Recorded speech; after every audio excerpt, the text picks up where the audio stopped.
Hello everyone, welcome to IBE platform. Today's lecture we will discuss about pollution. What is pollution?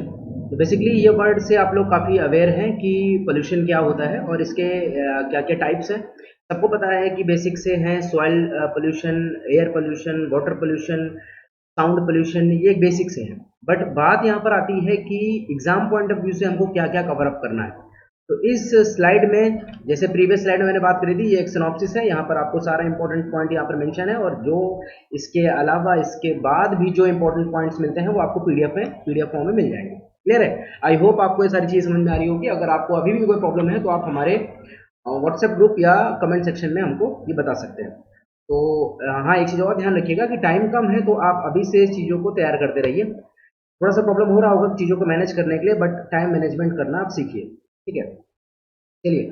Pollution, तो यहाँ पर pollution की अगर बात करें तो पोल्यूशन में बेसिकली अगर मैं बात करूँ तो पोल्यूशन होता क्या है, अगर इसकी एक सुटेबल डेफिनेशन की बात करें तो pollution is defined as an addition of undesirable material into the environment. Undesirable material मतलब ये है जिसको हम चाहते नहीं है, ये हमारे डिजायर नहीं है, बट ऐसे मटेरियल जो इन्वायरमेंट में प्रेजेंट है और वो क्या करते हैं, वो मटेरियल हमारे ह्यूमन एक्टिविटी को चेंज करते हैं।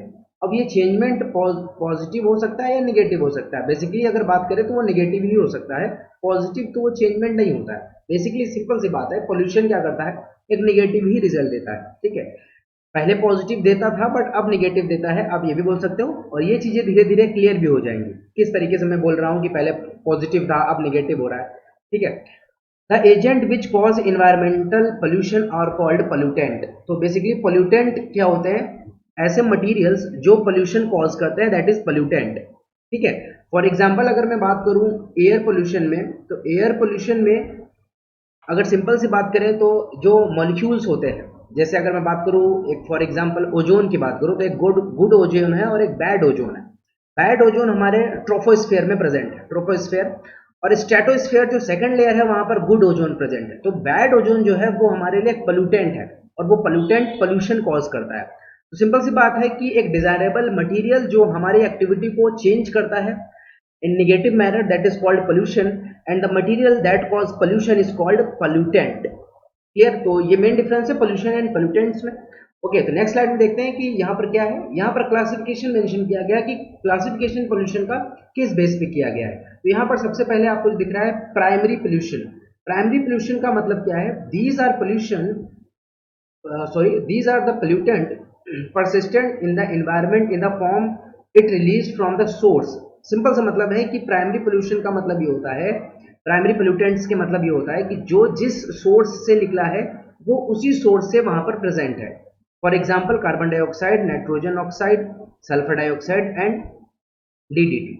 अब सिंपल सी बात यहाँ पर बस आपको इतना याद रखना है कि जो प्राइमरी पोल्यूटेंट होते हैं, पीपी होते हैं, बेसिकली ये वैसे ही प्रेजेंट होते हैं जैसे ही ये ओरिजिनेट हुए हैं, जैसा ही इनका सोर्स है वैसे ही एनवायरनमेंट में प्रेजेंट है। ओके, बात करते हैं सेकेंडरी पोल्यूशन पोल्यूटेंट्स की। तो ये क्या होते हैं, these are formed from primary pollutant, means ये एक बाई प्रोडक्ट है। प्राइमरी पोल्यूटेंट्स के बाई प्रोडक्ट हैं सेकेंडरी पोल्यूटेंट्स। तो these are formed from primary pollutants through change और reaction after primary pollutant being released into atmosphere.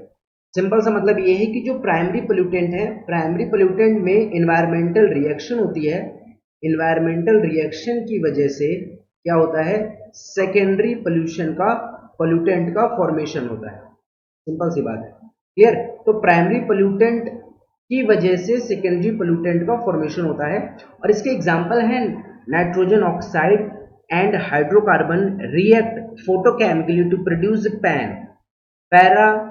आपको शायद यहाँ पर कुछ नाम में दिक्कत हो सकती है, बट आप थोड़ा सा मेमोराइज करने की कोशिश करिएगा। जो लोग साइंस बैकग्राउंड से हैं उन्हें तो प्रॉब्लम नहीं होगी, बट जो नहीं है उन्हें हो सकती है। Peroxyacyl nitrate and ozone is form. तो सिंपल सा मतलब ये है कि nitrogen oxide and hydrocarbon react करते हैं फोटोकेमिकली। फोटोकेमिकली का सिंपल सा मतलब ये है कि यहाँ पर लाइट की प्रेजेंस होगी। ठीक है, फोटो का मतलब होता है लाइट और केमिकली मतलब केमिकल रिएक्शन है, to produce PAN peroxyacyl या आप बोल सकते हो peroxyacyl nitrates and ozone is form. तो सिंपल सा मतलब ये है सेकेंडरी पोल्यूटेंट्स ऐसे पोल्यूटेंट्स हैं जो प्राइमरी पोल्यूटेंट से क्रिएट होते हैं, फॉर्म्ड होते हैं। क्लियर है? तो अगर मैं आपसे बोलूं कि प्राइमरी पोल्यूटेंट बहुत ज़्यादा हार्मफुल है या सेकेंडरी पोल्यूटेंट बहुत ज़्यादा हार्मफुल है, तो अगर हार्मफुल की बात की जाए तो सेकेंडरी पोल्यूटेंट्स ज़्यादा हार्मफुल हैं। बट अगर प्राइमरी पोल्यूटेंट्स ही नहीं होंगे एनवायरनमेंट में तो सेकेंडरी पोल्यूटेंट्स फॉर्म ही नहीं होंगे। तो हमारा मेन मोटो है कि हम प्राइमरी पोल्यूटेंट्स को कवर करें या उनको रोकें किसी भी तरीके से, इन ऐसी टेक्निक्स का यूज़ करें जिससे हम उनको रोक सकते हैं। अगर हमने प्राइमरी पोल्यूटेंट्स को रोका तो सेकेंडरी पोल्यूटेंट्स क्रिएट ही नहीं होंगे, फॉर्म ही नहीं करेंगे। नेक्स्ट स्लाइड में है according to their nature of degradation. Degradation का मतलब होता है, डिग्रेड मतलब ब्रेक डाउन होना, ब्रेक डाउन, ठीक है, मतलब टूट जाना।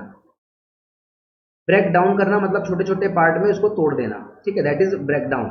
ठीक है, तो इनके डिग्रेडेशन के अकॉर्डिंग हमने किस बेस पे इनको ब्रेक किया है, तो कुछ होते हैं जो इजीली डिग्रेडेबल हो जाते हैं, मतलब इजीली डिग्रेड होते हैं या इजीली ब्रेक हो जाते हैं, दैट इज बायोडिग्रेडेबल। बायोडिग्रेडेबल मतलब बायोलॉजिकली एक्टिविटी से, इन्वायरमेंटल एक्टिविटी से वो डिग्रेड हो जाते हैं। तो यहीं पर यहाँ पर मेंशन है those pollutants which can be broken down into simpler harmless substance in nature in due course of time. Simple सा मतलब ये है कि एक पर्टिकुलर टाइम में वो पोल्यूटेंट्स ऑटोमेटिक डिग्रेड हो जाएंगे और वो इन्वायरमेंट में प्रेजेंट नहीं होंगे, ठीक है, कॉल्ड बायोडिग्रेडेबल पोल्यूटेंट्स। अब ये चीज करता कौन है, तो इन्वायरमेंट में जो माइक्रो ऑर्गेनिज्म होते हैं वो और bacteria, micro organism and bacteria क्या करते हैं, इनको डिग्रेड करते हैं। अगर मैं इनकी एग्जांपल की बात करूं तो यहाँ पर एग्जांपल आपको आगे दिखेंगे।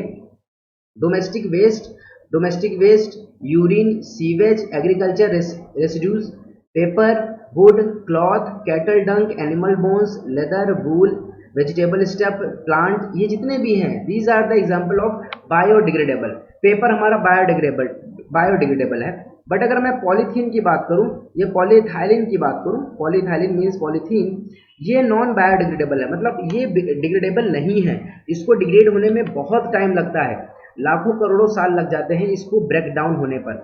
तो नॉर्मली हमारे जो डेली लाइफ स्टाइल में जो ह्यूमन एक्टिविटी से जो चीज़ें प्रोड्यूस होती हैं दैट इज बायोडिग्रेडेबल। बायोडिग्रेडेबल का सिंपल सा मतलब होता है कि चीज़ों का ब्रेक डाउन करना, चीज़ें टूटना। नेक्स्ट स्लाइड में देखते हैं। तो नेक्स्ट स्लाइड में अगर आप देखते हो तो यहाँ पर मेंशन है non biodegradable pollutant.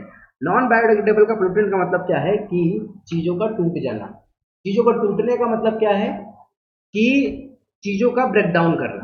Break down मतलब उसका तोड़ना।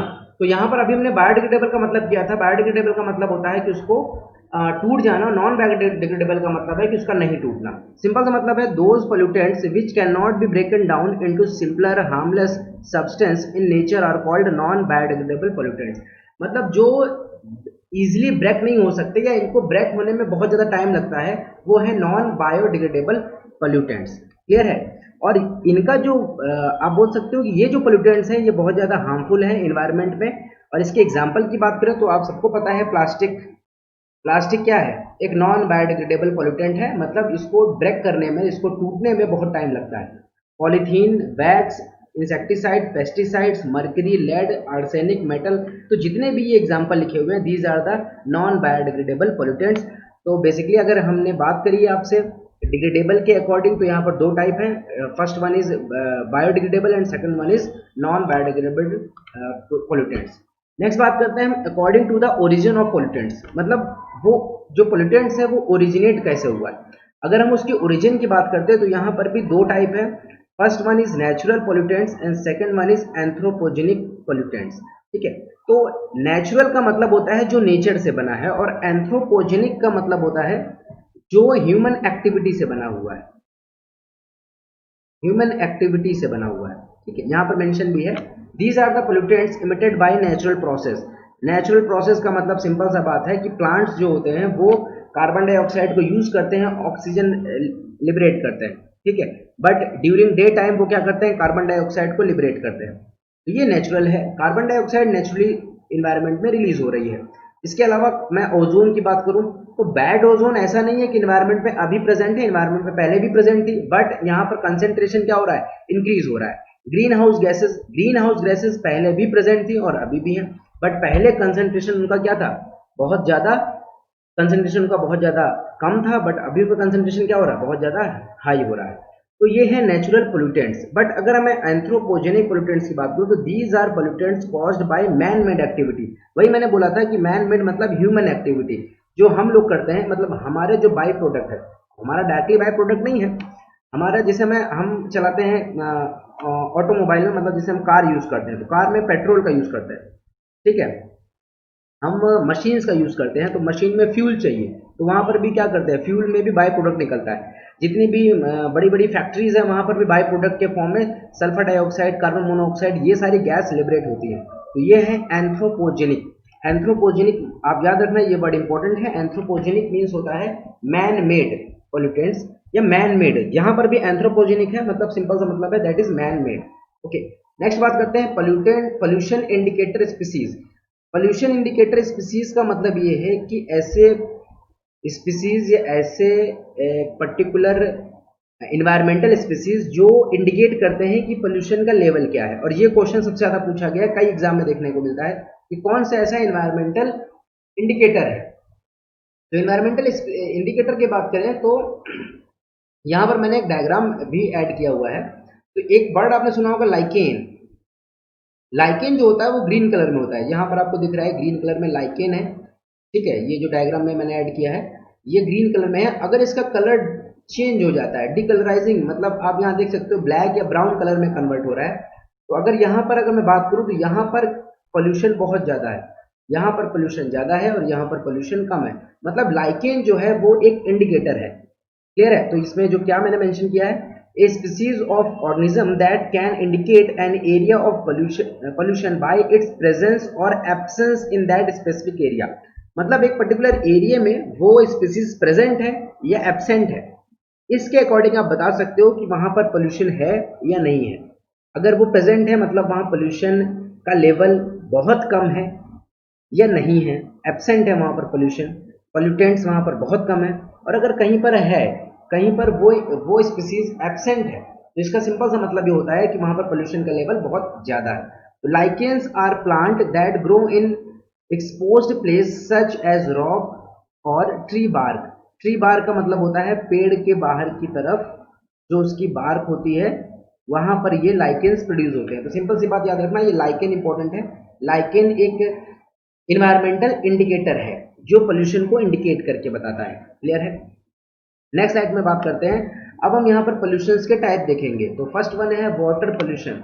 वाटर पोल्यूशन बहुत ज्यादा प्रॉब्लम है और बहुत ज्यादा आपको दिखता है सभी जगह वाटर पोल्यूशन, क्योंकि जैसे जैसे हम एक डेवलपिंग कंट्री से डेवलप्ड कंट्रीज की ओर जा रहे हैं, तो वहां पर हम जितनी भी टिनरीज और फैक्ट्रीज को स्टेबलाइज करते हैं, उनका जो वेस्ट मैटर होता है वो हम कहीं ना कहीं वाटर में डिजोल्व करते हैं। इन्वायरमेंट में भी जाता है in the form of air pollution, but हम वाटर में भी डिजोल्व करते हैं। उसका एक रीजन ये भी आपने देखा होगा कि जितनी भी फैक्ट्रीज होती हैं वो किसी ना किसी वाटर सोर्स के पास होती हैं। उसके दो बेनिफिट है। फर्स्ट ये कि मशीन्स को यूज करने के लिए हमको वाटर की रिक्वायरमेंट है, और जो वेस्ट मैटर बना है उसको डिसॉल्व करने के लिए भी हमको वाटर की रिक्वायरमेंट है। तो वो ये सोचते हैं कि हम उस पर्टिकुलर एरिया में अपने प्लांट को सेटअप करें जहां पर वाटर इजीली अवेलेबल रहे, और जब उसका बाई प्रोडक्ट निकलता है तो वो क्या करता है, पोल्यूशन कॉज करता है। तो वाटर पोल्यूशन की अगर मैं बात करूं तो India consist 1/25 of world water resource.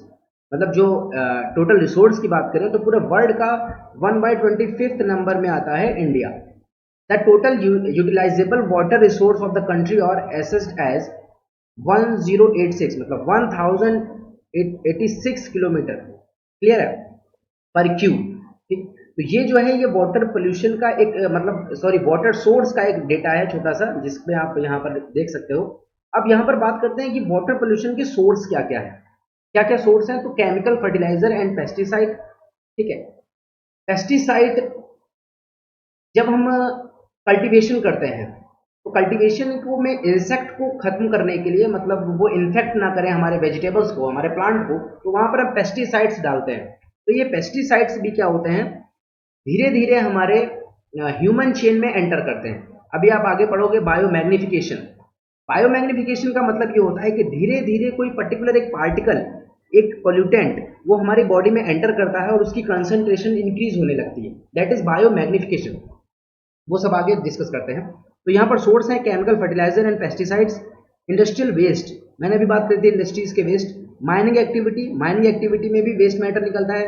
Marine dumping, accidental oil leakage, burning of fossil fuels and radioactive waste, these are the sources of water pollution. और अगर आपको वाटर पोल्यूशन को कम करना है, इन पोल्यूटेंट्स को डिक्रीज करना है, तो आप क्या करोगे, इन सोर्सेज को कम करना शुरू कर दोगे।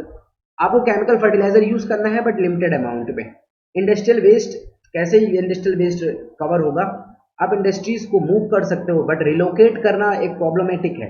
तो हम क्या करते हैं, डिफरेंट टाइप के स्टेप्स का यूज करते हैं, ठीक है। जैसे बायोवेंटिंग प्रोसेस होता है, अलग अलग टाइप के अभी प्रोसेस के बारे में आप पढ़ोगे। इनका हम यूज करके उस पोल्यूटेंट को हम वहीं पर उसी इन्वायरमेंट में डिग्रेड करते हैं, ठीक है। तो चलिए, that one is water pollution and next one is measurement of water pollution. Water pollution को आप कैसे मेजर करते हो, तो फर्स्ट चीज यहाँ पर लिखा हुआ है BOD.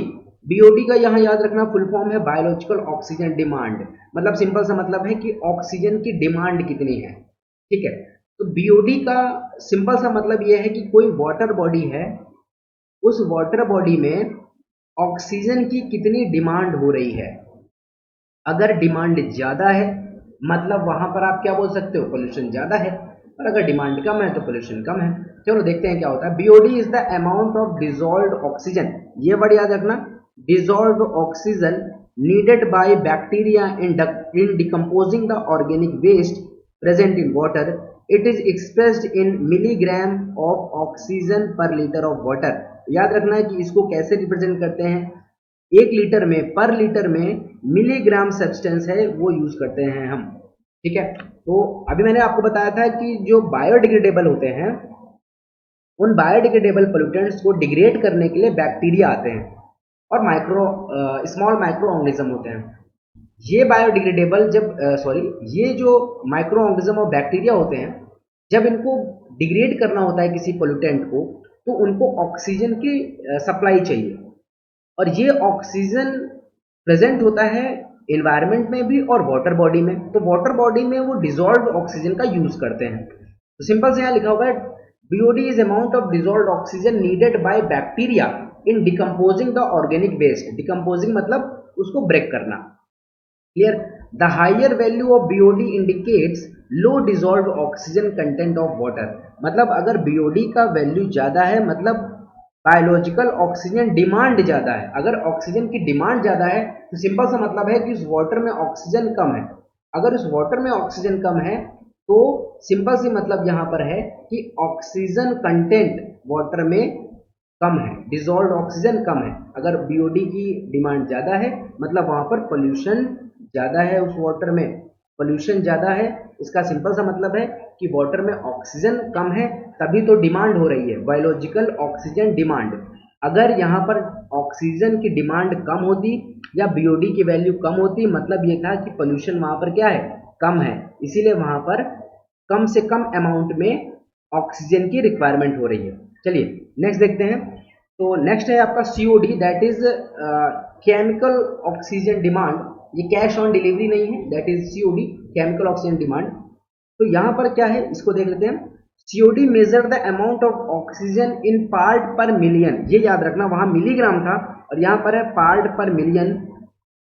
Part per million required to oxidize organic and oxidizable inorganic compound in water sample. Simple सा मतलब ये है कि जो सीओडी है वो कहीं ना कहीं इनडायरेक्टली वे से बीओडी से कनेक्ट है। एक बार मैं इसको फिर से एक बार पढ़ता हूं, इस लाइन में ही चीजें क्लियर हैं। COD measure the amount of oxygen in part per million required to oxidize organic and oxidizable inorganic compound in the water. मतलब कि हमें यहां पर भी ये चीज ध्यान रखनी है कि जो ऑक्सीजन है वो ऑक्सीजन कितनी रिक्वायर है उस पर्टिकुलर एनवायरमेंट में डिग्रेड करने के लिए, क्लियर है। तो that is COD, chemical oxygen demand. यहां पर जो मैंने लिखा हुआ है रिक्वायर्ड टू ऑक्सीडाइज ऑर्गेनिक, इसमें लिखा हुआ है बायोडिग्रेडेबल एंड नॉन बायोडिग्रेडेबल। मतलब सीओडी जो है वो दोनों ही के फॉर्म में है और बीओडी भी दोनों के फॉर्म में होता है। मतलब आपने एक वाटर बॉडी में कोई नॉन बायोडिग्रेडेबल एजेंट को डाल दिया है तो वो नॉन बायोडिग्रेडेबल एजेंट को भी ब्रेक डाउन करने का फंक्शन करता है, ठीक है। तो आई होप आपको ये बात समझ में आ गई what is BOD and what is COD. ये दोनों एक दूसरे से रिलेट है। सिंपल सा मतलब ये है कि ऑक्सीजन का कितनी डिफिशियंसी है और कितनी वहां पर अवेलेबिलिटी है, बट वो मिलीग्राम में होता है और सीओडी पार्ट पर मिलियन में होता है। पार्ट पर मिलियन को इस तरीके से भी रिप्रेजेंट करते हैं, ठीक है। नेक्स्ट स्लाइड में देखते हैं एल्गल ब्लूम। इंपॉर्टेंट है एल्गल ब्लूम। एल्गल का मतलब ये होता है एल्गी। ब्लूम का मतलब होना है कि एकदम से उनकी अवेलेबिलिटी बहुत तेजी से हाई हो जाना, मतलब उनकी अवेलेबिलिटी बहुत तेजी से बूस्ट अप हो जाना। तो एल्गल ब्लूम क्या है? What is algal bloom? Algal bloom is a rapid increase or accumulation in the population of algae in fresh water or marine water system. आपने देखा होगा बहुत सारे जो वाटर बॉडी होती है, जैसे मान लिया ये कोई पॉन्ड है, ठीक है, इसके ऊपर ग्रीन कलर का पूरा एक लेयर कवर हो जाता है। बहुत सारे आपने तालाब देखे होंगे, पॉन्ड देखा होगा, उसमें ग्रीन कलर का इस तरीके से लेयर कवर हो जाता है, लगता है वो पूरा ग्राउंड है एक। That is algal Bloom. That is algal Bloom.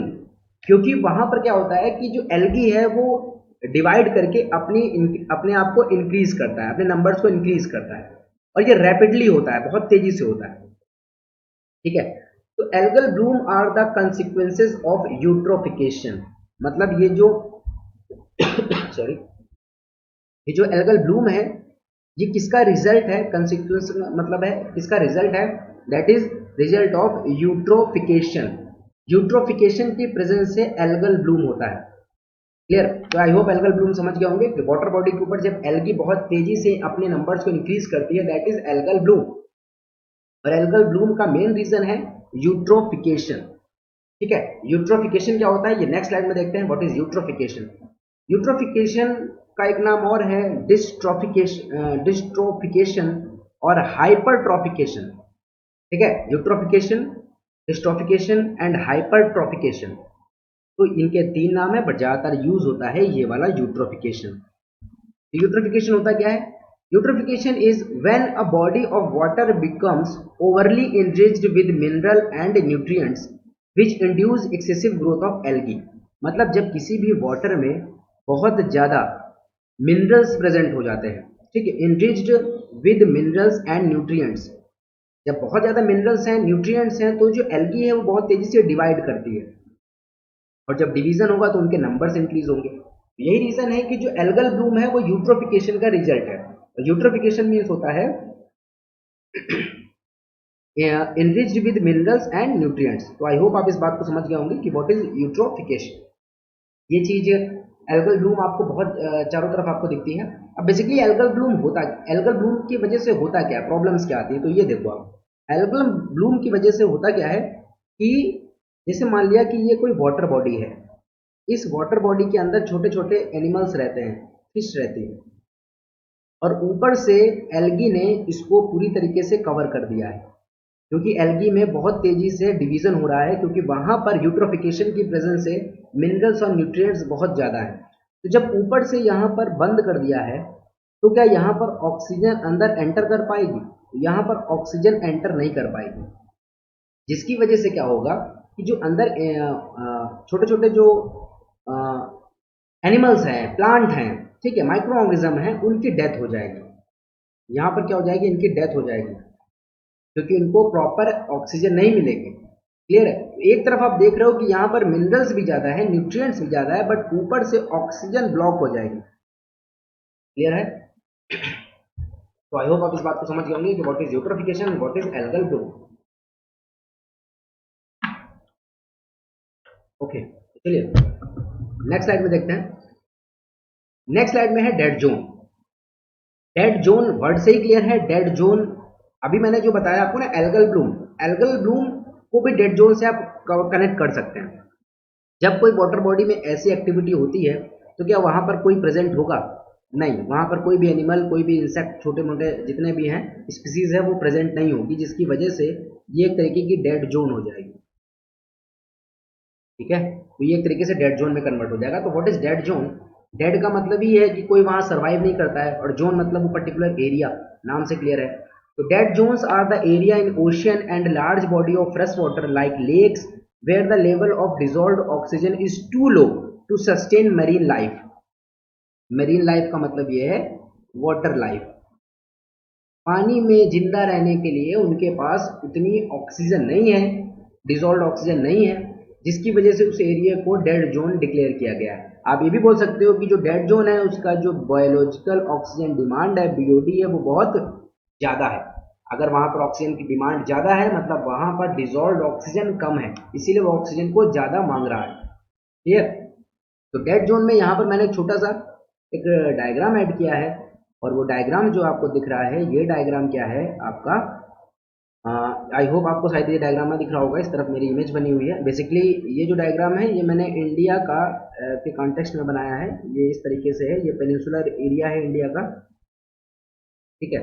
और इस पेनिनसुलर एरिया में यहाँ पर है डेड जोन, ये एरिया है जो साइड में, ये है डेड जोन का एरिया, जो अभी हाल फिलहाल में ही इसको डिस्कवर किया गया, निकाला गया है। यहाँ लिखा हुआ है the Bay of Bengal located in the north eastern India ocean also host a dead zone of an estimated 6000 kilometre square and occupying water depth between 100 to 400 metre. तो इंडिया में ये जो बे ऑफ बंगाल के पास एक डेड जोन डिक्लेयर हुआ है, ठीक है। वैसे अगर बात करें तो लार्जेस्ट डेड जोन जो है वो कहाँ पर प्रेजेंट है, गल्फ ऑफ मैक्सिको। मैक्सिको कहाँ पर है, नॉर्थ अमेरिका है, ठीक है। कनाडा, यूएसए और मैक्सिको, तो गल्फ ऑफ मैक्सिको यहीं यहीं पर है क्या, largest dead zone. I hope ये बात आपको क्लियर हो गई होगी, ठीक है। ओके, कोई बात समझ में आ गई होगी कि डेड जोन क्या है, ठीक है। डेड जोन एक पर्टिकुलर वो एरिया है जहां पर डिजॉल्व ऑक्सीजन बहुत कम है और वहां का बीओडी बायोलॉजिकल ऑक्सीजन डिमांड बहुत ज़्यादा है, जिसकी प्रेजेंस से या जिसकी अवेलेबिलिटी से वहां पर जो भी इन्वायरमेंट में या उस वाटर बॉडी में जितने भी एनिमल्स हैं, जितने भी प्लांट हैं, वो सर्वाइव नहीं करते हैं, तो वहाँ पर डेड जोन क्रिएट होता है। और लार्जेस्ट डेड जोन है वो कहाँ पर है, gulf of Mexico. But India में आप यहाँ पर देख रहे हो कि इंडिया के कॉन्टेक्स्ट में अगर मैं बात करूँ तो यहाँ पर आपको एक एरिया दिख रहा है जो कि बे ऑफ बंगाल में है, ये है एक डेड जोन, ठीक है। नेक्स्ट देखते हैं हम नेक्स्ट स्लाइड में। नेक्स्ट स्लाइड में यहाँ पर मैंने लिखा है oil spill and oil zapping. Oil spill and oil zapping, तो क्या होता है ऑयल स्पिल? ऑयल स्पिल का मतलब सिंपल से ये है कि जब हम वाटर बॉडी के थ्रू हम ऑयल जो टैंक होते हैं बड़े बड़े, उनको जब हम लेके जाते हैं, ट्रांसपोर्ट करते हैं, तो वहां पर कहीं ना कहीं लीकेज हो जाता है। और जब इन ऑयल का लीकेज होता है तो ये ऑयल जो इन्वायरमेंट में जो वाटर बॉडी है, जो मरीन डाइवर्सिटी है, उसको बिल्कुल खत्म कर देता है, डिस्टर्ब कर देता है। और सबसे स्टेबलाइज जो बॉडी जो इकोसिस्टम है, आप ध्यान रखिएगा, सबसे स्टेबलाइज इकोसिस्टम और सबसे ज्यादा हाईली बायोडाइवर्सिटी कहाँ पर है, वो मरीन सिस्टम में है। क्लियर है? तो ऑयल स्पिल का मतलब यह है कि an oil spill is the release of liquid petroleum hydrocarbon into the environment, specially marine case. Marine case मतलब वाटर बॉडी में, वाटर में ये क्या करता है, लिक्विड पेट्रोलियम हाइड्रोकार्बन्स क्या करते हैं, रिलीज हो जाते हैं due to human activity and इस form of pollution. Human activity का मतलब ये है कि जैसे ये शिप है, शिप लेकर के जा रहे थे और ये शिप से क्या हो गया, डिजोल्व होने लग गया, या से शिप ब्रेक हो गया तो वाटर में पूरी तरीके से ऑयल क्या हो गया, फैल चुका। ठीक है, जब ऑयल पूरी तरीके से चारों तरफ डिस्ट्रीब्यूट हो गया, पूरी तरीके से फैल गया, तो वहां का जो डाइवर्सिटी है, जो बायोडाइवर्सिटी है, वो पूरी डिस्टर्ब हो जाएगी। ठीक है, वहां की जो वेरिएशन है, डिफरेंट डिफरेंट टाइप के जो स्पीसीज है, वो वहां पर प्रेजेंट नहीं होगी, क्योंकि उनकी डेथ हो जाएगी। ऑक्सीजन की सप्लाई ब्लॉक हो जाएगी, क्योंकि आप जैसे ही किसी वाटर बॉडी के ऊपर ऑयल को डालते हैं तो ऑयल क्या करता है कि एक पतली सी लेयर बना देता है, थिन लेयर बना देगा, और ऑक्सीजन यहाँ पर एंटर नहीं करेगा। तो ये एक तरीके से डेड जोन में कन्वर्ट हो जाएगा। ठीक है, डेड जोन में कन्वर्ट हो जाएगा मतलब यहाँ पर बीओडी जो है, बायोलॉजिकल ऑक्सीजन डिमांड है, वो बहुत हाई हो जाएगी। तो ऑयल जैपिंग में अब क्वेश्चन जो बनता है वो ये है कि यहाँ पर इस टेक्निक का यूज करके हम ऑयल स्पिल प्रोसेस को खत्म करते हैं, that is oil zapping. Oil zapping का मतलब है कि ऑयल को, जो भी ऑयल वहां पर फैल चुका है, उसको क्या करना है, खत्म करना है, ब्रेक करना है। ठीक, तो यहाँ पर क्या है कि oil zapping is a bio remediation technique. Bio remediation का रेमेडी का मतलब ये होता है किसी चीज को ठीक करना। ठीक है, तो bio remediation technique involving the use of oil zapping bacteria. Oil zapping का मतलब ये है कि उसको इनगल्फ करने वाला बैक्टीरिया, उसको खा जाने वाला बैक्टीरिया। वो बैक्टीरिया का नाम आपको याद रखना है, एल्केनियो वेरोक्स बोरक्यूमिनेसिस। ठीक है, एल्केनियो वोरेक्स बोरक्यूमिनेसिस। ये नाम 2-4 बार, 10 बार, 20 बार पढ़ लेना, जब सामने ऑप्शन में होगा तो आपको याद आ जाएगा। ठीक है, बट याद रखना है कि बैक्टीरिया का यूज किया जाता है, वहां पर कोई फंजाई नहीं है, कोई एल्गी नहीं है, सिर्फ बैक्टीरिया का यूज करते हैं। The oil zapping feed on hydrocarbon compound present in crude oil and oily sludge and convert them into harmless carbon dioxide and water. मतलब ऑयल जैपिंग में जो ऑयल जैपर्स होते हैं, मतलब जो बैक्टीरिया है, ये बैक्टीरिया करता क्या है, जो क्रूड ऑयल है उसमें से उसको कन्वर्ट करता है कार्बन डाइऑक्साइड में। क्रूड ऑयल को किस में कन्वर्ट करेगा, कार्बन डाइऑक्साइड प्लस वाटर। ठीक है, इसमें ये कन्वर्ट कर देता है। ओके, तो आपको ये वर्ड याद रखना है, दैट इज बैक्टीरिया, और बैक्टीरिया का नाम है एल्केनोवोरेक्स बुर्किवनियसिस। ठीक, और ऑयल जैपिंग ये प्रोसेस है ऑयल स्पिल को ओवर डाउन करने के लिए। ओके, तो नेक्स्ट है यहाँ पर नॉइस पोल्यूशन। अब हम बात करते हैं नॉइस पोल्यूशन की। अभी तक हमने बात करी थी वाटर पोल्यूशन की। नॉइस पोल्यूशन की अगर मैं बात करता हूँ तो नॉइस पोल्यूशन में ऑब्वियस नाम समझ में आ रहा है कि चारों तरफ जितना भी डिस्टर्बेंस है दैट इज नॉइस पोल्यूशन। तो नॉइस पोल्यूशन में आपको मैंने फिजिक्स में बताया था कि डेसिबल से हम क्या करते हैं, इनकी फ्रीक्वेंसी को मेजर करते हैं। क्लियर है, और हमारी जो नॉर्मल है, नॉर्मल जो फ्रीक्वेंसी है मतलब 20 डेसिबल जो है ये है, ये तो एक विस्परिंग है। विस्परिंग मतलब फुसफुसाहट है, इसके नीचे का हम लोग नहीं सुन पाते। ठीक है, क्योंकि दैट वन इज सब सोनिक। सब सोनिक, ये जो डॉग होती है, डॉग, शार्क, वेल, ये सब सोनिक साउंड को मेजर कर लेते हैं, सुन सकते हैं। बट अगर मैं बात करूं तो हमारी जो नॉर्मल जो साउंड है जिसको हम सुन सकते हैं वो क्या है, अप्रॉक्स 50 टू 65 या आप 60 भी बोल सकते हो डेसिबल। इस डेसिबल में हम बात करते हैं, मतलब इस फ्रीक्वेंसी में हम बात करते हैं। अगर इससे ज्यादा है तो दैट इज नॉइस, वो शोर है। तो according to World Health Organization, मतलब WHO ने क्या बोला है, sound level less than 70 decibel or not damaging to living organism regardless of how long or consistence the exposure. मतलब बात यह है कि 70 डेसिबल से अगर आप नीचे सुन रहे हो तो वो आपके लिए प्रॉब्लम नहीं करेगा अकॉर्डिंग टू WHO। बट अगर इससे ज्यादा है या 70 डेसिबल की फ्रीक्वेंसी ही आप सुनते हो एक लंबे समय तक तो प्रॉब्लम हो सकती है। यहां पर लिखा हुआ है WHO का ये है कि exposure for more than 8 hours to constant noise beyond 85 decibel may be hazardous. अब भाई 80 या 85 या इससे और आप अबव पढ़ते हो नॉइज तो ये क्या करता है, हजार्डियस है या हमारे लिए हार्मफुल है। ठीक है, जैसे कि अगर मैं बात करूं 80 से आप ऊपर जा रहे हो तो ये प्रॉब्लम करेगा। 120 ये तो बहुत ज्यादा है। कभी कभी अच्छा लगता है 120 कि भाई डीजे चल रहा है, हम लोग कहीं पार्टी में है, वहां डीजे है, म्यूजिक है, दैट इज 100 टू 120 के बिटवीन। बट वो कुछ घंटों के लिए होता है, 1 और 2 आवर्स के लिए, 3 आवर्स के लिए, उसके बाद हम घर चले आते हैं। बट अगर मैं आपसे बोलूं कि परमानेंट आपको 8 टू 10 आवर वहां पर रहना है तो भाई आप सर्वाइव नहीं कर सकते। तो याद रखना कि नॉइज पोल्यूशन के लिए जो WHO का है वो है 70 डेसिबल से कम। और मैंने ये बात बोली थी कि 20 डेसिबल ये विस्परिंग है और इससे ऊपर 50 डेसिबल टू 65 डेसिबल ये एक नॉर्मल है, इसको आप सुनते हो। क्लियर है, तो नॉइज पोल्यूशन का इफेक्ट क्या है, हाइपरटेंशन। हाइपरटेंशन मतलब ब्लड प्रेशर कहीं ना कहीं से बढ़ जाता है। मैंने आपको बताया था हाइपरटेंशन और हाइपोटेंशन ये दो वर्ड बोले थे।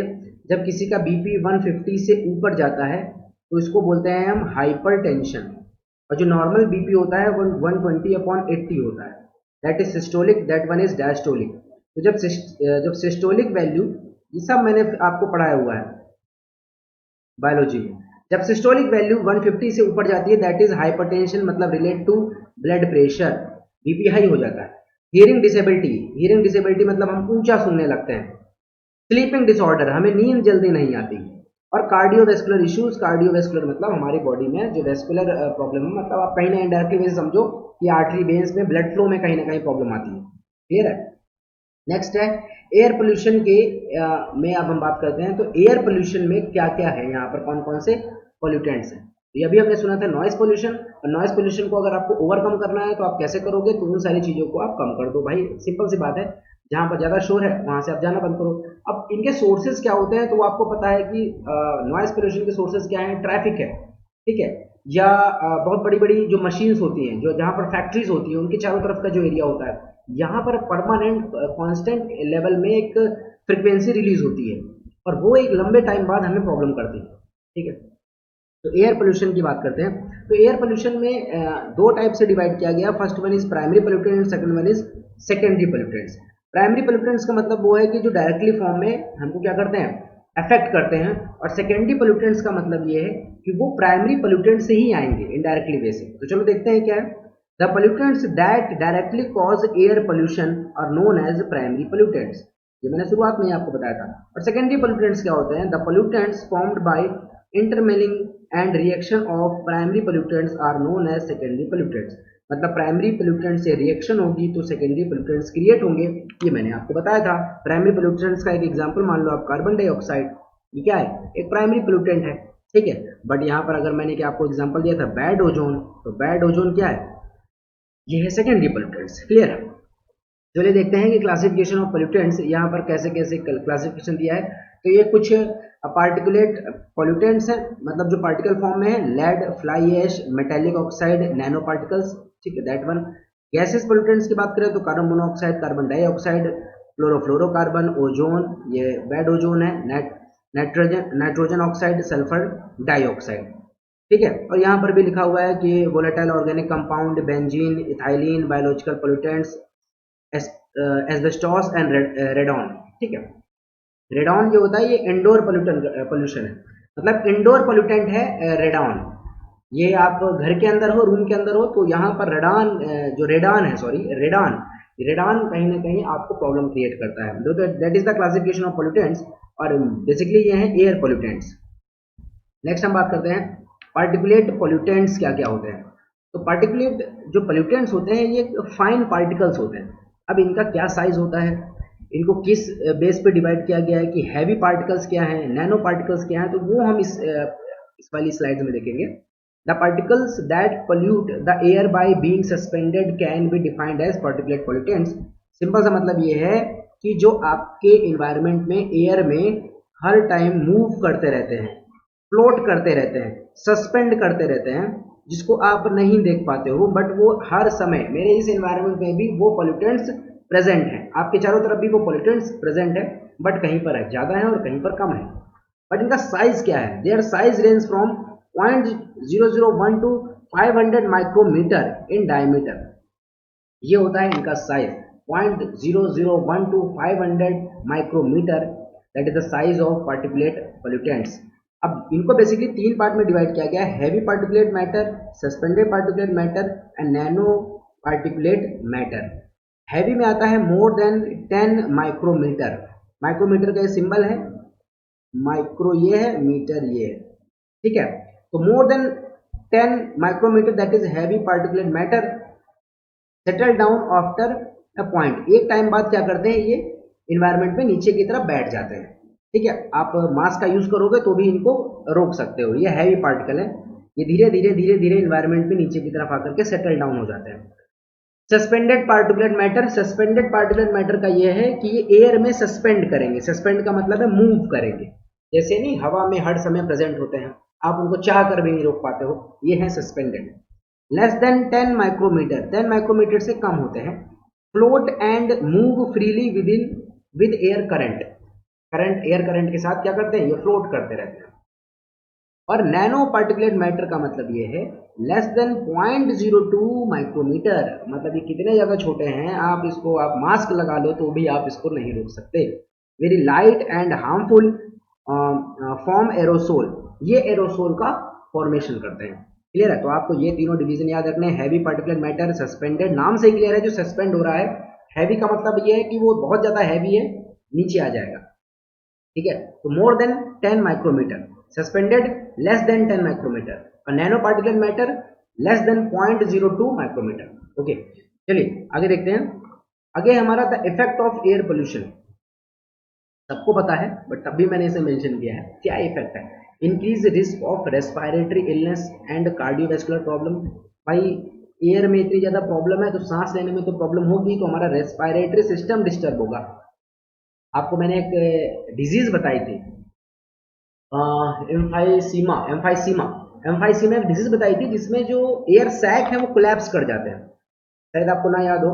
याद हो तो अच्छी बात है, और नहीं याद है तो बायो वाली चैप्टर में जा करके देखना थोड़ा, वहाँ मैंने आपको बताया था respiratory system. Increase risk of skin disease, भाई स्किन डिजीज में रैशेस पड़ जाते हैं, अलग अलग प्रॉब्लम हो जाती है। में increase the risk of cancer, risk of cancer की प्रॉब्लम है, म्यूटेशन हो जाता है उसकी वजह से कैंसर हो सकता है। ग्लोबल वार्मिंग, ग्लोबल मतलब अर्थ, वार्मिंग मतलब उसका हीट करना, मतलब टेम्परेचर कहीं ना कहीं बढ़ जाना। ग्लोबल मतलब अर्थ का टेम्परेचर इंक्रीज होना। Acid rain, ozone depletion, hazards to wild life, wild life मतलब हमारे जो एनिमल हैं प्यारे प्यारे छोटे मोटे, उनको बड़ी प्रॉब्लम होती है। ठीक है, तो भाई इतनी प्रॉब्लम्स आती हैं यहाँ पर। क्लियर हो गया? तो ये कुछ नया नहीं है, ये सब आपने पढ़ा हुआ है, बट अब यहाँ से इंपॉर्टेंट क्वेश्चन कहाँ से बनते हैं, बात ये है। तो ये इंपॉर्टेंट क्वेश्चन बनेंगे global warming, acid rain and ozone depletion से, जो कि हम फर्दर अभी आगे हम कवर करने वाले हैं। ओके, चलिए तो अब आगे देखते हैं गवर्नमेंट इनिशिएटिव। गवर्नमेंट ने हमारे लिए क्या किया है, सरकार हमारे लिए क्या करती है, कि सिर्फ झूठे वादे नहीं, तो यहाँ राजनीति नहीं करेंगे, यहाँ पढ़ेंगे गवर्नमेंट इनिशिएटिव, क्या इनिशिएट किया है, कुछ ना कुछ तो किया होगा। चलिए देखते हैं क्या किया। गवर्नमेंट ने यहाँ पर क्या किया है, national air quality monitoring programme ये लॉन्च किया है। The national air quality monitoring programme, जिसको हम NAMP कहते हैं, is undertaken in India to determine status and trend of ambient air quality. मतलब हम एयर क्वालिटी को चेक करने के लिए हमने ये प्रोग्राम स्टार्ट किया है, that is national air quality monitoring programme. याद रखिएगा, टू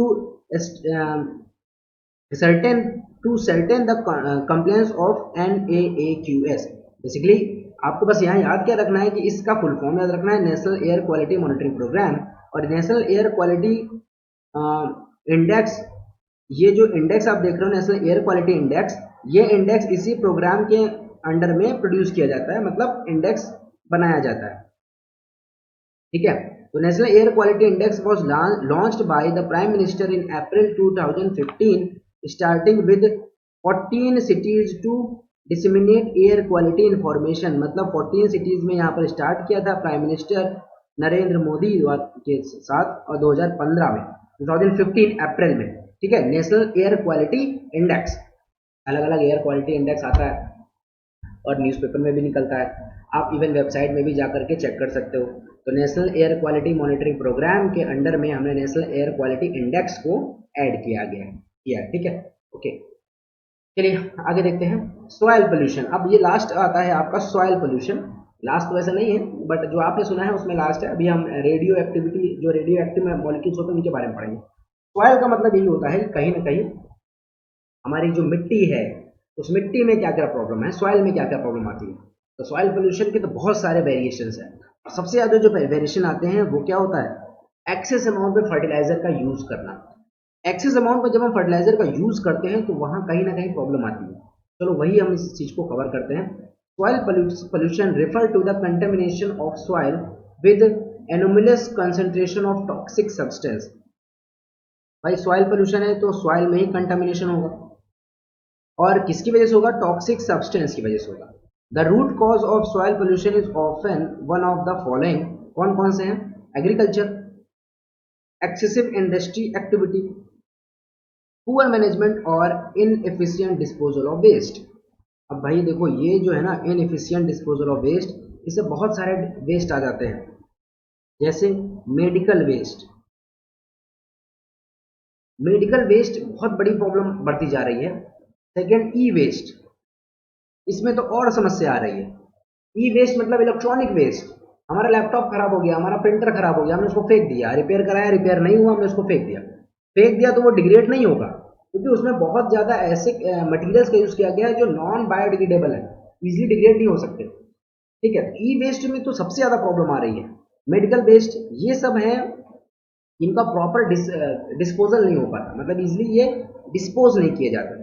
एग्रीकल्चर तो है, बट एग्रीकल्चर पहले ऐसा तो नहीं था, अभी ऐसा क्यों होने लग गया। तो आपने सुना होगा ग्रीन रेवोल्यूशन, ये वर्ड आपने सब लोग जानते हैं। ग्रीन रेवोल्यूशन पंजाब में आया था, और पंजाब में वाटर की अवेलेबिलिटी बहुत थी, क्योंकि वहाँ पर 5 रिवर है, 5 रिवर के नाम से ही उनका नाम पंजाब पड़ा। वहाँ पर रिवर में वाटर पहले से था, वाटर वहाँ पर है, और हमने यूज़ किया एग्रीकल्चर एक्टिविटी करने के लिए अलग अलग टाइप के फर्टिलाइजर्स, और एक्सेस अमाउंट में जब हमने फर्टिलाइजर का यूज़ किया तो हमको जो कल्टीवेशन है वो कल्टीवेशन और जो क्रॉप्स हैं, मल्टीपल टाइप्स की क्रॉप्स, और बहुत ज़्यादा हमने प्रोडक्शन किया, बट जब एक्सेस अमाउंट में आप उसका यूज़ करोगे तो सॉइल एक टाइम बाद प्रोडक्शन कम कर देगी, क्योंकि वो इन्फेक्टेड हो जाएगी। ठीक है, अब आप ये बोल सकते हो कि एक्सेसिव यूज हुआ है या इम्प्रॉपर यूज हुआ है, दोनों ही बोल ठीक है। आपने एक्सेस अमाउंट में किया, आपने प्रॉपर फॉर्म में नहीं किया, तो ये दोनों ही चीज़ ठीक है। पेस्टिसाइड का यूज़ करना मतलब जो कीड़े मकोड़े मारने के लिए पेस्टिसाइड्स का यूज़ करते हैं, इसका एग्रीकल्चर एक्टिविटी में बहुत यूज़ होता है। तो ग्रीन रेवोल्यूशन वहाँ पर हुआ और हमने बहुत ज़्यादा वहाँ पर प्रोडक्टिविटी को देखा। बट प्रेजेंट सिनेरियो क्या बोलता है? प्रेजेंट सिनेरियो में यूपी आगे जा चुका है और पंजाब पीछे चला गया, तो सेकंड ग्रीन रेवोल्यूशन स्टार्ट हुआ है। तो खैर वो सब बातें एग्रीकल्चर में देखेंगे, बट यहाँ पर बेसिकली बात क्या है कि एग्रीकल्चर में अगर एक्सेसिव अमाउंट में पेस्टिसाइड्स का यूज होगा तो प्रॉब्लम होती है। और इंडस्ट्रीज एक्टिविटी से जो निकलते हैं वो भी किस में जाएंगे? वाटर में जाएंगे, वाटर से सॉइल में जाएंगे। तो इंडस्ट्रीज तो भाई हर तरीके से प्रॉब्लम कर रही हैं, एयर में भी प्रॉब्लम कर रही हैं, ठीक है, वाटर में भी प्रॉब्लम कर रही हैं, ठीक है, सॉइल में भी प्रॉब्लम कर रही है। तो क्या कहो, इंडस्ट्री बंद कर दें? इंडस्ट्री बंद कर देंगे फिर इकोनॉमी डिस्टर्ब हो जाएगी, तो कर कुछ नहीं सकते हो, आपको कंट्रोल करना है सारी चीज़ों। चलो देखते हैं आगे। अब यहाँ पर पोल्यूटेंट्स दैट कंटेमिनेट सॉइल, यहाँ पर कुछ चीज़ें ऐसी लिखी हैं, एक छोटा सा इमेज बना करके समझाने की कोशिश किया है, जिसमें ये मेंशन है कि कौन सा जो पोल्यूटेंट है वो ज़्यादा कंटेमिनेट करता है। ठीक है, तो some of the most hazardous soil pollutants are xenobiotics. ये वर्ड इंपॉर्टेंट है, थोड़ा याद रखिएगा, जीनोबायोटिक्स। जीनोबायोटिक्स जो है वो ग्रीक वर्ड है, ठीक है। जीनोस मीन्स होता है फॉरेनर एंड बायोस मीन्स होता है लाइफ, मतलब कोई फॉरेनर लाइफ आ गई, नहीं फॉरेनर लाइफ आ गई नहीं, ऐसा नहीं है। मतलब कोई ऐसा पॉल्यूटेंट जो ह्यूमन एक्टिविटी से आया है, मतलब उसको ह्यूमन लेके आया है, वो नेचर में नहीं था, बाहर से लेके आ गया है, दैट इज जीनोबायोटिक्स। तो जीनोबायोटिक्स जो है वो जीनोस मीन्स होता है फॉरेनर और बायोस मीन्स होता है लाइफ, ये दो वर्ड से मिलकर बना हुआ है। तो यहाँ लिखा हुआ है substance that are not naturally found in nature and are synthesised by human beings. मतलब इसको बनाया किसने है? हम लोगों ने बनाया है, अपने काम के लिए बनाया है। जैसे फर्टिलाइजर, फर्टिलाइजर को हमने बनाया कि भाई मुझे जो एनपीके का रेशियो है वो रेशियो मुझे इंक्रीज करना है, ठीक है। अब इंक्रीज करना है तो मैंने अपने अकॉर्डिंग उसको इंक्रीज कर दिया, डिक्रीज कर दिया, दैट इज जीनोबायोटिक्स। मैंने पेस्टिसाइड्स का यूज किया, बीडीसाइड का यूज किया, दैट इज जीनोबायोटिक्स। ये नेचुरली नहीं है, अगर नेचुरली होता है तो that is organic farming. Organic farming में प्रोडक्शन कम होता है, बट वो जो है वो हार्मफुल नहीं होता है। क्लियर है? तो यहाँ पर जो मैंने एक छोटा सा ग्राफ में यहाँ पर जो मेंशन किया है, तो हैवी मेटल है अप्रॉक्स 31%, ये यहाँ पर है 31%, मिनरल ऑयल है ये 20% है, ठीक है, अदर जो है वो 7% है, और सबसे ज़्यादा जो है वो दैट इज हाइड्रोकार्बन 42%। तो हाइड्रोकार्बन जो है, हाइड्रोकार्बन दैट इज 42%। हाइड्रोकार्बन का मतलब होता है जिसका मेन कंपोनेंट हाइड्रोजन और कार्बन है। ओके, तो आपको इस स्लाइड में मेन वर्ड याद रखना है xenobiotics. What is xenobiotics? Okay, next देखते हैं। नेक्स्ट यहाँ पर क्या क्या पोल्यूटेंट्स कहाँ कहाँ से आते हैं जो सॉइल पोल्यूशन को इंक्रीज करते हैं। तो वो है industrial waste, pesticides, herbicides, insecticides and fungicides. भाई फंगीसाइड्स फंगस को, इंसेक्टिसाइड इंसेक्ट को, तो ये जितने भी साइड्स लगे हुए हैं वो किसी ना किसी को डिग्रेड कर रहे हैं, ब्रेक कर रहे हैं। और कॉमन सॉइल पोल्यूटेंट्स इधर लिखे हुए हैं, लेड, आर्सेनिक, निकल, मर्करी, कॉपर, जिंक। जैसे आपने सुना होगा मर्करी से एक डिजीज होती है मिनी मार्टा डिजीज, अभी आगे बताऊंगा आपको, मिनी मार्टा डिजीज, ठीक है। तो भाई अगर मर्करी है उस सॉइल में तो वाटर में जाएगी, वाटर में है तो लोग उसको इनगल्फ करेंगे, ड्रिंक करेंगे, तो वो मिनी मार्टा डिजीज कॉज करेगा, ठीक है। अब यहाँ पर एक वर्ड आपको याद रखना, मतलब एक डिजीज, एक मेडिसिन है, उसका नाम क्या है? Diclofenac pain killer. Diclofenac pain killer caused the death of vultures. Vultures मतलब जिसको हम बोलते हैं गिद्ध, बहुत बड़ा एनिमल है गिद्ध, ये डेक्लोफेनिक पेन किलर है। याद रखना, ये क्वेश्चन बहुत बार पूछा गया है कि वल्चर्स के नंबर डिक्रीज क्यों हो रहे हैं। ठीक है, क्यों डिक्रीज हो रहा है? क्योंकि ये डेक्नोफेनिक जो पेन किलर है ये दिया जाता है एनिमल्स को, और जब वो एनिमल की डेथ हो जाती है तो ये जो वल्चर्स है वो उस एनिमल को खाते हैं, मतलब उनको एक तरीके से फीड करते हैं, और जब वो खाते हैं तो ये डेक्लोफेनिक उनकी बॉडी में जाता है, और जब उनकी बॉडी में जाता है तो उनकी डेथ हो जाती है। तो आपको ये बात याद रखनी है, diclofenac pain killer caused the death of vulture. Okay, तो नेक्स्ट देखते हैं। नेक्स्ट यहाँ पर है कि क्या कभी इससे पहले कभी पोल्यूशन को लेकर के कॉन्फ्रेंस हुई है, क्या बात हुई है उसमें, कब हुई है? तो एयर पोल्यूशन को लेकर के अभी हाल में एक कॉन्फ्रेंस हुई थी, उसके बारे में मैंने यहाँ पर एक स्लाइड में ऐड किया है। The first WHO global conference on air pollution and health took place at WHO headquarter in Geneva, Switzerland. Switzerland Geneva में सबसे पहला एयर पोल्यूशन का कॉन्फ्रेंस हुआ था 30th October to 1 November 2018. The conference was organized in collaboration with UN Environment and the World Meteorological Organization WMO. The climate and clean air pollution to reduce short-lived climate pollutions. The UN Economic Commission for Europe, the World Bank and the Secretary, मतलब जितने भी हैं, UN Framework Convention on Climate Change, UNFCCC, ठीक है, जितने भी institution हैं इन सब लोगों ने मिल करके यहाँ पर 30 अक्टूबर से 1 नवंबर तक 2018 तक इसमें डिस्कशन किया था एयर पोल्यूशन के बारे में। ये हुआ कहाँ पर था? ये हुआ था जेनेवा, स्विट्जरलैंड में। तो जेनेवा स्विट्जरलैंड WHO का हेड क्वार्टर है, तो ध्यान रखिएगा, ये चीज इंपॉर्टेंट थी इसलिए इसको मैंने इसमें ऐड किया। ओके, अब हम देखते हैं बायो रेमिडेशन। बायो रेमिडेशन का मतलब है ये टेक्निक्स हैं, ये टेक्निक्स हैं जो पोल्यूशन को क्या करती है, कम करती हैं। तो these are the technique which reduce the pollutants. Clear है? तो ये टेक है, मतलब टेक्निक पोर्शन है। तो बायो रेमिडेशन को मैं यहाँ पर मैंने छोटा सा इमेज ऐड किया है, और उस इमेज में मैंने क्या दिखाया है, तो यहाँ पर कुछ छोटे छोटे से आपको दिख रहे होंगे पॉइंट, मतलब कुछ छोटे छोटे से आपको एक वेंट, एक डक्ट दिख रही है, ये वेंट है, एक डक्ट ये है, एक डक्ट ये है, ठीक है। इनसे यहाँ से क्या करते हैं, हम ऑक्सीजन को एंटर करते हैं, क्योंकि ऑक्सीजन चाहिए, बैक्टीरिया को ऑक्सीजन चाहिए, माइक्रो ऑर्गेनिज्म को ऑक्सीजन चाहिए डिग्रेड करने के लिए, और जो कंटेमिनेटेड मटीरियल्स होते हैं वहां तक ऑक्सीजन जाती है डक्ट के थ्रू, और इसी के साथ हम बैक्टीरिया और माइक्रो ऑर्गेनिज्म को अंदर इंडक्ट कर देते हैं, इनगल्फ कर देते हैं, और जैसे ही अंदर जाता है तो ये डिग्रेडेशन स्टार्ट कर देता है। बेसिकली होता क्या है, bioremediation is the use of micro organism, bacteria and fungi to degrade the environmental contamination into less toxic form. ठीक है, the micro organism may be indigenous to a contaminated area or they may be isolated from elsewhere or brought to the contaminated site। means वो जो micro organism है जो उस particular area में जो भी पोल्यूटेंट्स हैं उनको डिग्रेड करेगा, तो वो माइक्रो ऑर्गेनिज्म उस एरिया में प्रेजेंट भी हो सकता है, जिसको मैं ये बोल सकता हूं दैट इज इंडिजिनस, या मैं उस माइक्रो ऑर्गेनिज्म को कहीं बाहर से भी लेके आ सकता हूं। ठीक है, तो बायो रेमिडेशन, जैसे मैंने बताया था ऑयल जैपर, तो ऑयल जैपर एक बैक्टीरिया था, ये भी एक प्रोसेस है बायो रेमिडेशन। वो भी एक प्रोसेस क्या है, बायो रेमिडेशन। रेमिडेशन मतलब रेमेडी, ठीक करना उसको, और बायोलॉजिकली एक्टिविटी से ठीक करना। क्लियर?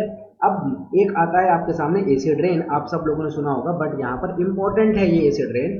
वो इंपॉर्टेंट क्या है, वो सबसे इंपॉर्टेंट ये इसका पीएच है। क्वेश्चन यहां से बनता है, नाम से क्लियर है एसिड, तो एसिड का मतलब है तो पीएच होगा लेस देन 7, 7 क्योंकि होता है न्यूट्रल, और 7 से जैसे आप ऊपर जाओगे 7.1 से यहाँ से बेस स्टार्ट होता है।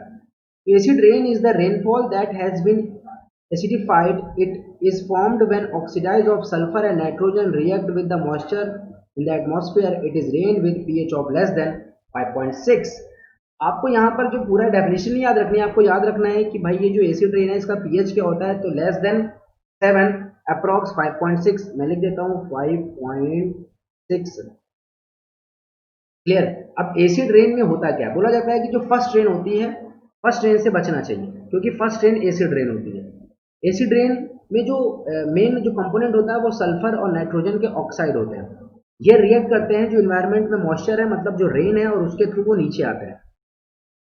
अब एसिड रेन की वजह से होता क्या है, जो जितने भी बड़ी बड़ी बिल्डिंग्स हैं इनमें कोरोजन की प्रॉब्लम होती है। कोरोजन मतलब वो धीरे धीरे डिग्रेड होते हैं, और अगर ये ह्यूमन के ऊपर पड़ता है तो ह्यूमन में भी कहीं ना कहीं कोई ना कोई स्किन प्रॉब्लम आती है। तो एसिड रेन में आपको जो इंपॉर्टेंट था मैंने बता दिया। अब यहाँ पर थोड़ा पीएच के बारे में है, तो pH scale is measure of how acid और बेस सॉल्यूशन, ये तो पता है आपको। It was developed in 1909 and it is logarithm index of hydrogen ion concentration. ठीक है, तो ये आपको पता है। क्लियर? ओके, तो चलिए आगे देखते हैं। मैंने वैसे केमिस्ट्री में पीएच के बारे में बताया था आपको। आगे बात करते हैं कोरल रीफ्स। कोरल रीफ्स, यहाँ पर एक आपको इमेज दिख रही है, ये समुद्र के अंदर क्या इमेज है, ये कोरल है जो रंग बिरंगे आपको दिख रहे हैं, शाइनी नेचर के हैं, that is coral reefs. Important point है यहाँ पर, क्योंकि ये इंपॉर्टेंट नहीं है, इससे ज्यादा इंपॉर्टेंट है कोरल ब्लीचिंग। पहले आपको ये समझना होगा कि what is coral and what is coral reefs and what is coral bleaching. तो चलिए, coral reefs are the under water structure that are formed of corals polyp that are held together by calcium carbonate. मतलब यहाँ पर क्या होता है, जो calcium carbonate होता है, कैल्शियम कार्बोनेट का कवरिंग होती है और इसके अंदर कोरल्स का प्रोडक्शन होता है, मतलब वो जर्मिनेट होते हैं। They are usually found in shallow area at a depth less than 150 feet. मतलब ये बहुत ज़्यादा गहरे में नहीं होते हैं, थोड़ा ऊपर होते हैं। However, some coral reefs extend even deeper up to about 450 feet. ये जो आपको दिख रहा है colourful, that is coral reefs. Coral से क्या होता है कि यहाँ पर जो बायोडाइवर्सिटी है वो सबसे स्टेबलाइज बायोडाइवर्सिटी, मैंने आपको बताया था। और इस कोरल्स के अंदर छोटी छोटी जो फिश होती हैं उनका ये हाउस है, उनका जो होम है, उनका जो हैबिटेट है वो है ये। ठीक है, तो कोरल क्या है इसके और आगे देखते हैं। Basically the great barrier reef in Australia. इसको समझाने से पहले मैं आपको एक चीज समझाना चाहता हूँ कि ये जो कोरल्स हैं उनके प्रोडक्शन में पर्टिकुलर कुछ टाइम चाहिए, मतलब कुछ एक एरिया चाहिए। ये 0 डिग्री इक्वेटर है, ये ट्रॉपिक ऑफ कैंसर है, ट्रॉपिक ऑफ कैप्रिकॉन है। ये जो कोरल रीफ्स होती हैं ये इसके बीच में ही प्रेजेंट होते हैं, मतलब ट्रॉपिक ऑफ कैंसर से ट्रॉपिक ऑफ कैप्रिकॉन के बीच में प्रेजेंट होंगे। हाँ, इक्वेटर का कुछ एरिया यहाँ पर बीच में है जहाँ पर ये नहीं प्रेजेंट होते हैं। ट्रॉपिक ऑफ कैंसर से ऊपर की तरफ पोलर रीजन जो है या सब ट्रॉपिकल रीजन है, यहाँ पर प्रेजेंट नहीं होंगे और इस तरफ भी प्रेजेंट नहीं होंगे। तो जो ऑस्ट्रेलिया है वो ऑस्ट्रेलिया की बीचों बीच से, ऑस्ट्रेलिया के बीचों बीच से कौन सी जाती है, एक लाइन पास होती है, that is tropic of Capricorn. Tropic of Capricorn के बीचों बीच से जाती है, मतलब जो कोरल्स हैं वो कोरल्स यहाँ पर प्रेजेंट हो सकते हैं। और यहाँ पर एक ग्रेट बैरियर रीफ, नाम से क्लियर है, बैरियर है। बैरियर मतलब किसी चीज को रोकना, बहुत बड़ा बैरियर है, ये है ग्रेट बैरियर रीफ। और ये रीफ किस कोस्ट में पड़ती है, तो ये है आपका ईस्टर्न कोस्ट में ये रीफ पड़ती है। और ये किससे क्रिएट है, ये किससे फॉर्म है, तो आप बोलोगे ये है आपका, अभी मैंने आपको बताया कि जो कोरल्स हैं वो उससे बना है। ठीक है, तो ऑस्ट्रेलिया में है ग्रेट, याद रखना ये पूछा गया है, ग्रेट बैरियर रीफ कहाँ पर है, ऑस्ट्रेलिया में है। The largest coral reef is more than 1500 miles along. सबसे बड़ा है ये, ग्रेट नाम से क्लियर है, great barrier reef.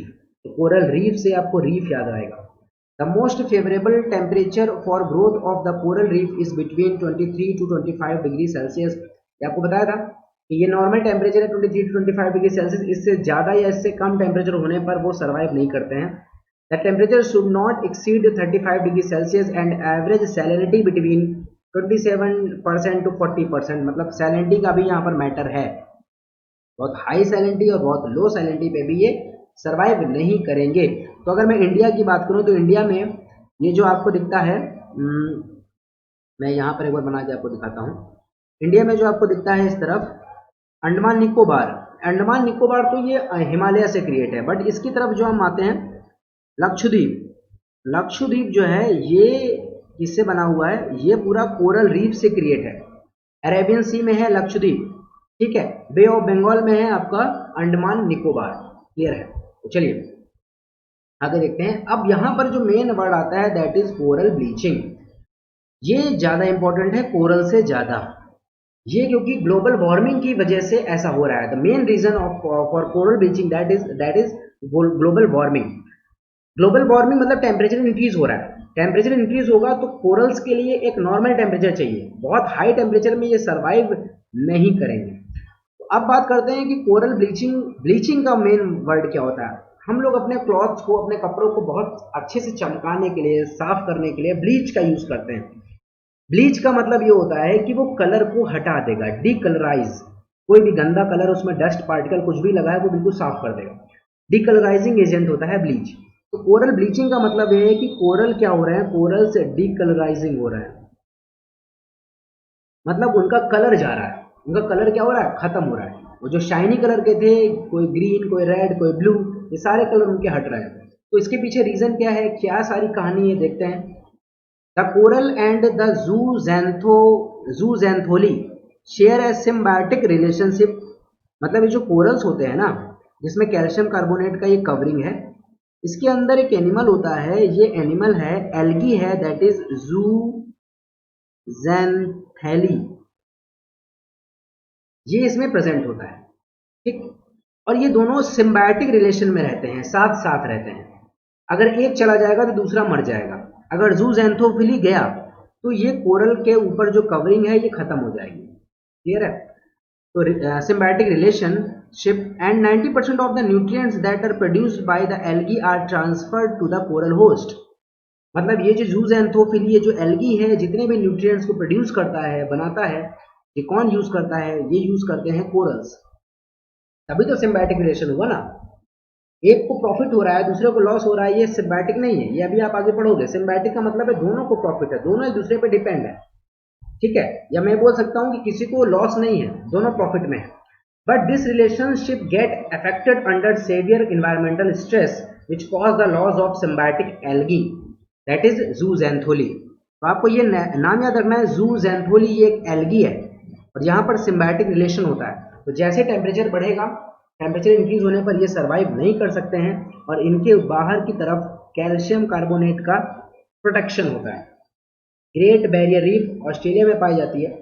Coastal region है ऑस्ट्रेलिया का, ईस्टर्न कोस्ट, जो पूरे वर्ल्ड की लार्जेस्ट कोरल रीफ है। ओके। और इंडिया में आपका लक्षद्वीप एंड मालदीव, वैसे मालदीव अपना नहीं है, लक्षद्वीप है, सिर्फ लक्षद्वीप की बात करूँ। फैक्टर्स कौन कौन से हैं जो कोरल रीफ्स को अफेक्ट करते हैं। Extreme climatic condition, over fishing, coastal development, pollution, sedimentation, ये सारे फैक्टर्स हैं। अब एक्सट्रीम क्लाइमेटिक कंडीशन का मतलब ये है कि बहुत ज़्यादा टेम्परेचर इंक्रीज होगा या बहुत ज़्यादा टेम्परेचर डिक्रीज होगा, that is extreme condition. Over fishing, fish को निकालने पर भी बायोडाइवर्सिटी डिस्टर्ब होती है। कोस्टल डेवलपमेंट, कोस्टल का डेवलपमेंट करोगे तो आप जो कोरल्स हैं वहां पर मतलब मेरीन एक्टिविटी करोगे तो मेरीन एक्टिविटी में पोल्यूशन एंटर करेंगे, और जब पोल्यूटेंट्स एंटर करेंगे तो वहां पर डाइवर्सिटी आपकी क्या होगी, डिस्टर्ब हो जाएगी। नेक्स्ट आपका आएगा पोल्यूशन, और पोल्यूशन वो सारे ही हो सकते हैं। और सेडिमेंट, सेडिमेंट का मतलब होता है कि जो चीज आप यूज करते हो उनके सेडिमेंट वो ह्यूमन मेड, मैन मेड हो सकते हैं। तो सेडिमेंट जब सेटल डाउन होते हैं तो वो कहीं ना कहीं हमारी बायोडाइवर्सिटी को डिस्टर्ब करते हैं। तो आई होप आपको ये बात समझ में आ रही होगी।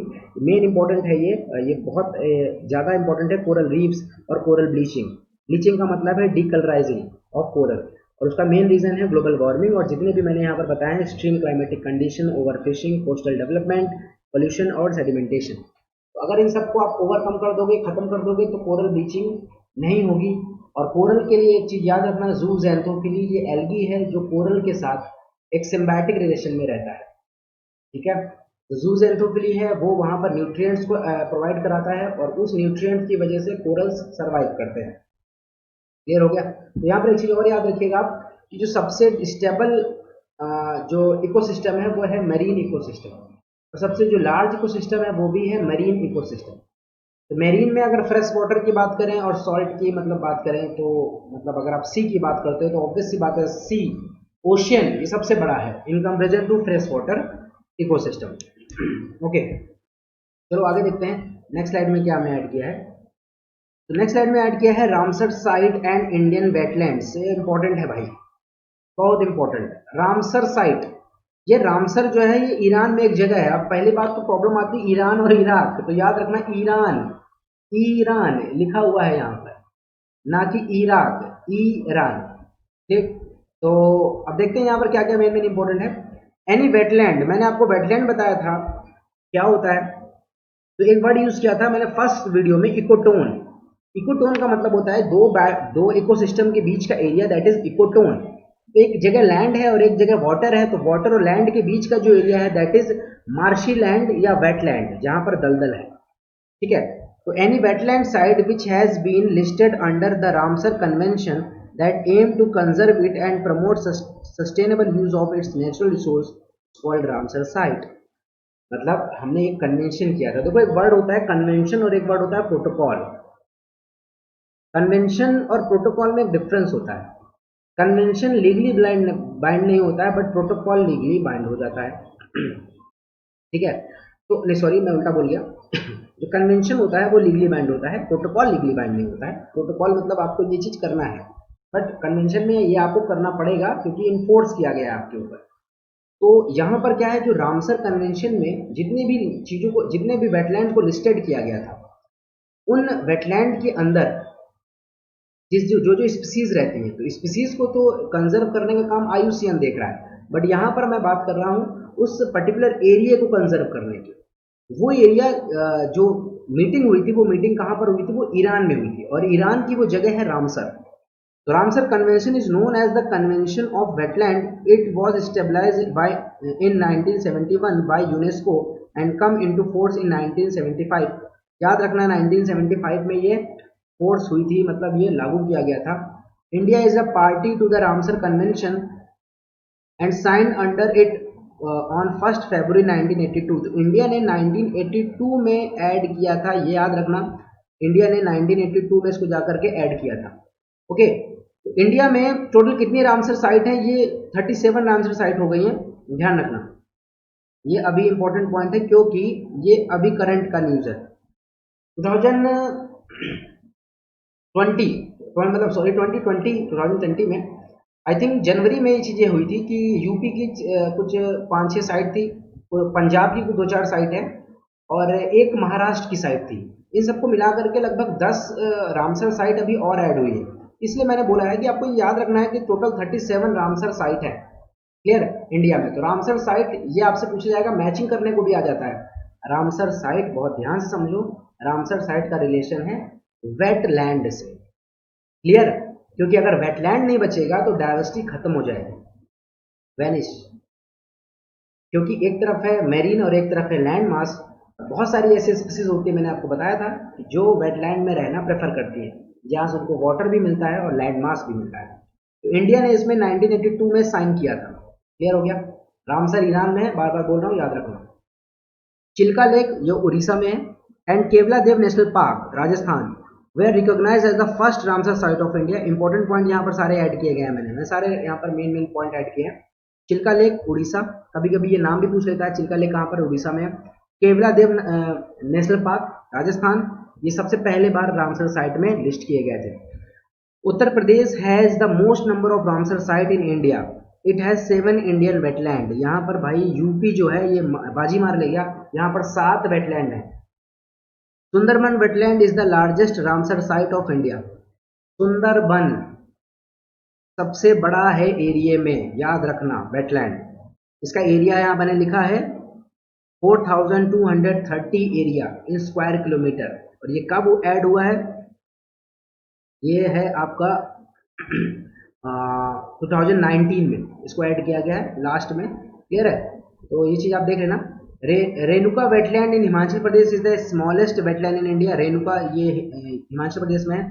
फरवरी 2 is celebrate as international wetland day. International wetland day 2 फरवरी 2 फेब को सेलिब्रेट किया जाता है, क्लियर है।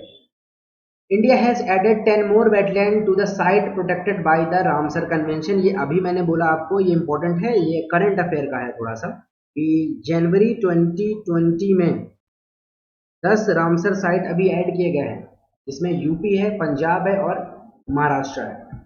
अब बात आती है मॉन्ट्रैक्स रिकॉर्ड क्या है, व्हाट इज मॉन्ट्रैक्स रिकॉर्ड। तो वेटलैंड का डेटा मेंटेन करने के लिए एक रिकॉर्ड मेंटेन किया जाता है। मतलब रामसर जो कन्वेंशन है वो ईरान में हुआ था, तो ईरान में कन्वेंशन है रामसर, और ये वेटलैंड के लिए है। वेटलैंड का डेटा मेंटेन करने के लिए एक रिकॉर्ड मेंटेन किया जाता है, that one is Montreux record. तो it is maintained as part of Ramsar list. इसको रामसर लिस्ट भी बोल सकते हो, जहां पर लिस्टेड करते हैं हम लोग, ठीक है। लिस्ट तभी करते हैं जो चीज़ ज़्यादा इंपॉर्टेंट होती है या जो चीज़ डेंजर कंडीशन में जा रही होती है, मतलब इसको बचाना जरूरी होता है। और जब वो मतलब रिकवर होने लगती है तो उसको हम लिस्ट से हटा देते हैं, अनलिस्टेड कर देते हैं। Country two wetland of India are in Montreux record, Keoladeo national park और लोकटक लेक। याद रखना, लोकटक लेक मणिपुर में है, केवला देव राजस्थान में है। इसलिए इंपॉर्टेंट है केवला देव नेशनल पार्क, क्योंकि ये सबसे पहली बार ऐड किया गया था केवला देव। और लोकटक जो लेक है वो मणिपुर में है। ठीक है, यहाँ पर एक ग्रास पाई जाती है, उसको फुमडी भी कहते हैं, फुमडी। यहाँ पर डांसिंग बियर पाए जाते हैं, डांसिंग बियर, ठीक है, नाचने वाले हिरन। बेसिकली एक नेशनल पार्क है यहाँ पर, इस वजह से ऐसा होता है। तो मॉन्ट्रेक्स रिकॉर्ड याद रखना, रिकॉर्ड को मेंटेन करने के लिए रामसर साइट लिस्ट को। Chilka lake Orissa was placed in the record but was later remove from it. Note है, आप याद कर सकते हो, ध्यान रख सकते हो कि ये भी था इस रिकॉर्ड में, मॉन्ट्रेक्स रिकॉर्ड में चिल्का लेक भी था उड़ीसा में, बट इसको अभी हटा दिया गया। अभी सिर्फ दो हैं, केवला देव और second one is Loktak lake, Manipur. Okay, तो आज के लिए हम इतना ही करेंगे। बाकी हम नेक्स्ट क्लास में आपसे डिस्कस करेंगे क्लाइमेटिक कंडीशन, जिसको क्लाइमेट चेंज के बारे में वहाँ पर पढ़ेंगे। तो लगभग आपको यहाँ पर इन्वायरमेंट के भी 2 से 3 लेक्चर्स और मिलेंगे। और आपको पीडीएफ हमारे जो व्हाट्सएप ग्रुप है वहाँ पर आपको मिल जाएगा, जिसमें सारी चीज़ें मेंशन है। आपको एक बार रिवाइज करना है इसको, ये एक सिनॉप्सिस है। अगर आपके पास समय नहीं है तो आप एक बार इसको आराम से देख लो, 2 बार देख लो, उसके बाद आप इसको फास्ट फॉरवर्ड करके देख सकते हो और नोट्स को पढ़ सकते हो। अगर आपको कोई डाउट है तो आप हमको बता सकते हो। Okay, thank you students.